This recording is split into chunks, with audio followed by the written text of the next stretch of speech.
Do you want to learn how to paint water droplets that look actually like water and not like a gray circle? No fancy tools, just one simple repeatable system. Find the light source, put the highlights, add a dark crescent, darker color, smooth it out, and put a second one at the end. We're going to practice this twice, then we're going to actually apply it into a real painting. So without further ado, get your brushes and let's start painting. Wax as a repellent, so wherever you put it, the paint won't go. Just put in the highlights and then we can go ahead and get ready. I'm going to wet the whole area. Okay? I'm staying inside this first circle because this is going to be a shadow that is outside our water droplet. Since this is a darker paint part, I'm going to bring my paint with a lot of pigment, not diluted.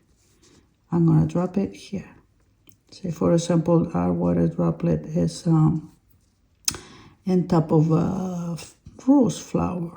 Bring in this color from more to less, but I'm going to leave this area here almost white. I want to have transition, not hard lines. Again, this part over here, we want a white, completely white. This is our lighter part. So I'm going with my water only, and I'm pushing that color away. This has to dry before I can go ahead and put the color here. Otherwise, this color will run. Let's just work a little bit on this one while we let this one dry. So now we do this exactly the same thing. We wet this one. So I'm coming here with my blue, and again, darker. This is thicker paint, but I mean more paint than water. Okay, so the highlights are there. Now I'm coming with the water, and then we let this go from more to less. It's almost drying, so let's just get more water. And once again, I'm making sure that all the bottom of my droplet stays light, pretty light. Wherever the light comes, it will be the dark. The opposite direction, it will be the lightest part. And then the highlight will always be inside the darkest part. Okay? Now let's So now that this is dry, and it is important that it's dry because we want to start putting our cast shadow. I'm coming again with thick paint, meaning it's not too diluted. And then we want to have the hard edge right there. It separates the droplet from the background. Go the lighters against the darkest, and here is the same thing. The lighters against the darker. And then right away, after I finish, I go with water, and then we make sure that we dilute this outside edge. Same principle, I have this wetted, and now we go with the colors and we do the same thing as we did over there. We put a hard edge here and the bottom of the droplet, but because I wetted, some of that is starting to go. We want the edge of the droplet always to be in a hard line. Okay, dark and hard. Put it wherever it's all white. Actually, over here I was having wetness, but over here I kind of dried out, so let's just bring more wet. The thing that you have to keep in mind is where the light comes, so that you can put the shadow wherever the light comes. Now, let's do it in a real exercise. When the bottom is not white, the color is the color of the object that you are painting. Before I paint, I mask the highlights so the whites stay crisp. Since this surface will be fully colored, this will keep the droplets looking bright. I also add in the dark background now for extra contrast, and I will let everything dry. Then we can jump straight into the paint. So now let's just put it in a practical way, like in where you would use them. You would use the water droplets into a painting. So I'm doing the impression of a water lily, just a crop one, because this is not about that, it's about the water droplets. I'm putting some water. I'm coming almost to the edge, but not quite there. And I'm bringing sap green.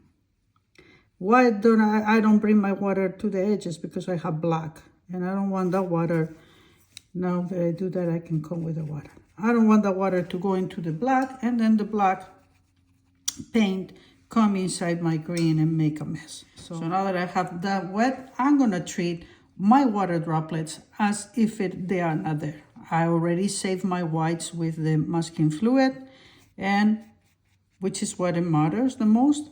And then I'm gonna go ahead and bring the same color of the object that I'm painting inside here. Now drop some of this. All right, so now I got burnt sienna. I'm gonna drop it over here. I'm gonna drop some over there, and I'm gonna drop some burnt sienna where the sap green is.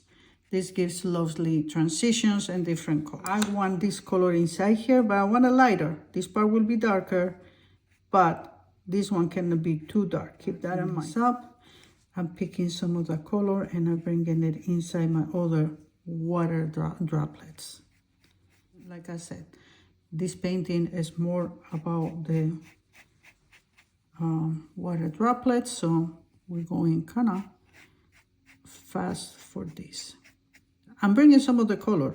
I'm not leaving it completely white. That's the reason why we put masking fluid on it. So I can go over here, and now I can bring it dark. Here we go. These water lilies have a lot of texture. I don't know if I want to put it. While this is wet, you can go with something that is pointing. I got this, but you can do the bottom of a brush or something like that and add a few of the veins. If you go when the paper is wet, then some of those will come. I don't want to put too many because I don't want to distract from the water droplets, or since we have 3 water droplets, I don't want it to make them too busy either. That a painting goes too busy. So let's just put a couple, especially a little bit away from them. Maybe we can put one that crashes over. Again, if you push harder, you get more deep, but I don't want it too much, so I'm going lighter. Okay, and I think we're gonna call it done. Now we'll let this dry. I'm gonna remove the masking fluid on the bottom. I still want to leave the one in the top, the highlight, because remember what we did over here? We want to have the darkest part and the highlight masking fluid over there. So just let me remove the bottom of this. The thing about having masking fluid is that you will always have a hard edge wherever you put it. We want it here, but we don't want it so much up here on the top. It's an easy solution. Just get a brush that is slightly, it's not an oil brush, it's a brush that is a little bit stiffer.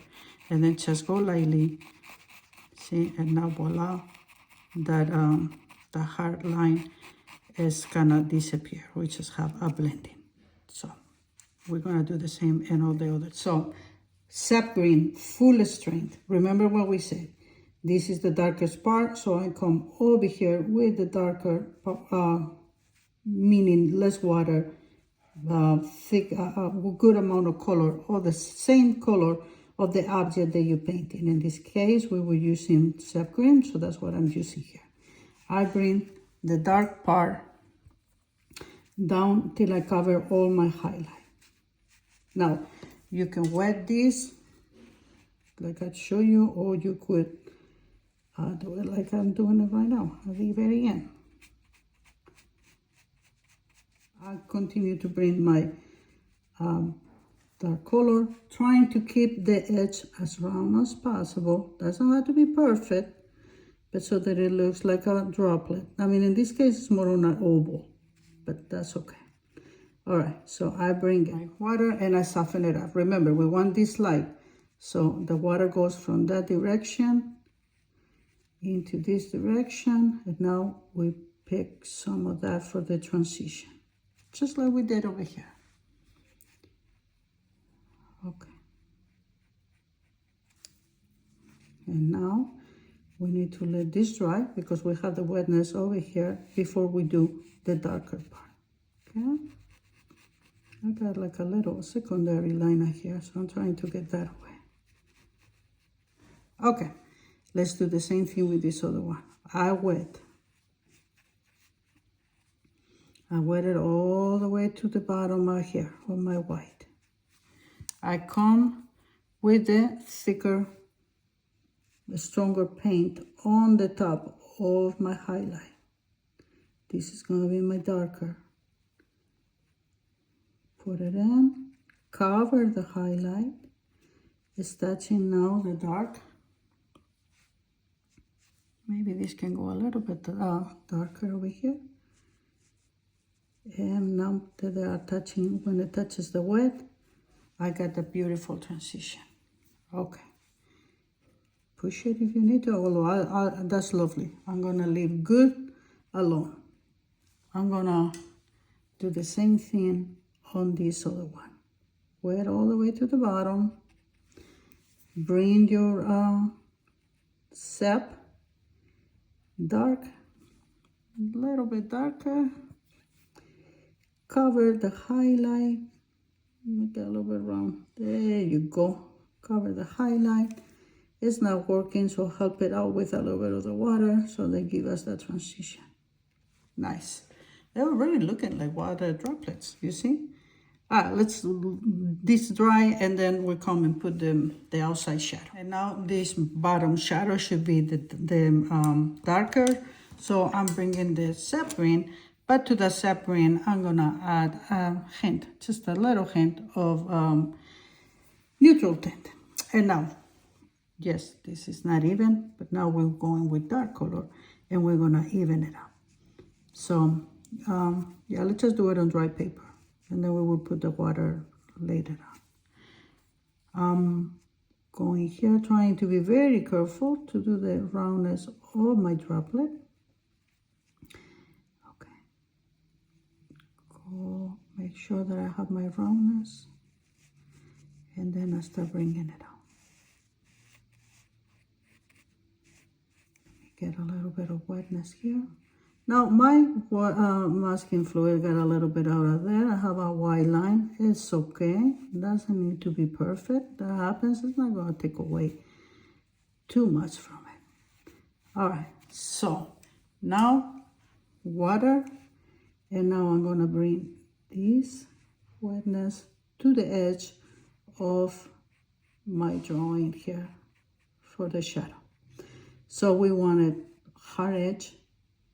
And then I'm picking some of that color, and it goes from darker to lighter.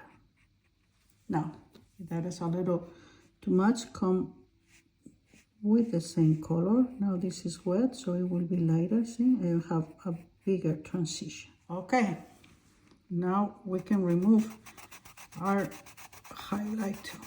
As you follow the principle of wherever the light is coming, and you put your darker color and top right where the highlight is. It will always be a highlight.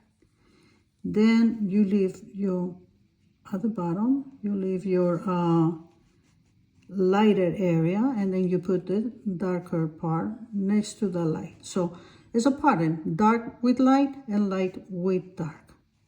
Then you can see how they are appearing. Then you have your water droplets. That. And this applies, as I said, to all the mediums. This is just how you make them. No matter if you draw them or if you paint them with oils, the principle is the same. Where the light comes and where you put your lights and your darks.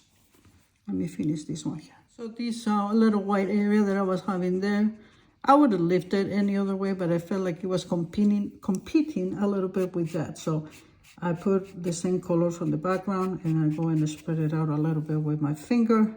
Oops, wrong color.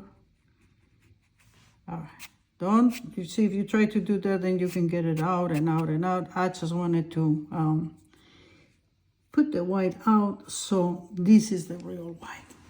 Okay, let's remove these other ones from here.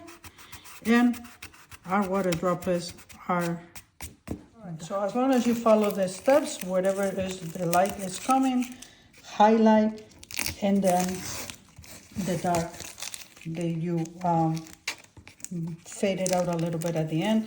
You will always end up with beautiful results, and your water droplets will look amazing. like very, very realistic. And there you have it, the perfect water droplets. They look really, really realistic. Apply this formula every single time. Remember, light and dark at the top, light and dark at the bottom, and you are guaranteed to be successful every single time. Let me know in the comments which one did you try better. Did you went for the practice one or did you went straight to do the painting? I would like to know. I hope that you learned something with this video. And as always, I thank you for being here. I will see you in my next one.